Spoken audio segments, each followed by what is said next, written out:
La course s'annonce rude entre le mouvement populaire pour la libération de l'Angola, MPLA, au pouvoir depuis l'indépendance et conduit par le président sortant João Lourenço, et l'UNITA menée par Adalberto Costa Jr., 60 ans. L'opposition parie sur les jeunes, leur promettant de créer des emplois et leur donner de la stabilité en cette période de crise mondiale.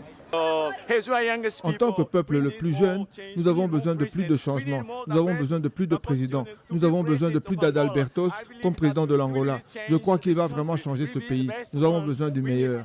Réputé bon orateur, le leader de l'opposition incarne pour certains cet espoir de changement réclamé par la rue dans un pays riche en pétrole et en diamants, mais plongé dans de grandes difficultés économiques.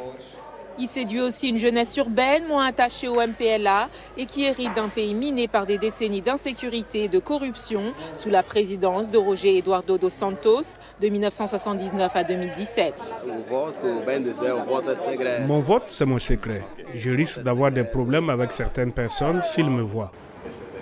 Des milliers d'Angolais à l'étranger pouvaient voter à distance et se réjouissent de pouvoir contribuer aux décisions du pays.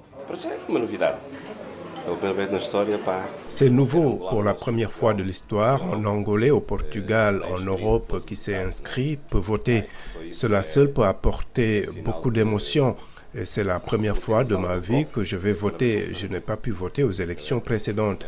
Et cette fois, je vais voter. J'ai 51 ans et je vais enfin pouvoir voter, prendre part à certaines décisions dans mon pays.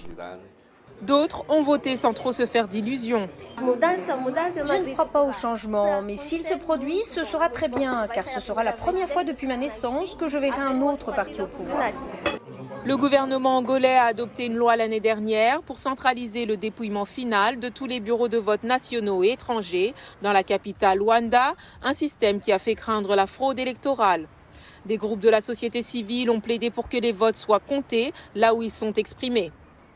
Angolais et au moins 50 observateurs internationaux devraient surveiller les urnes, mais dans un pays 2 fois plus grand que la France, ils étaient plutôt dispersés.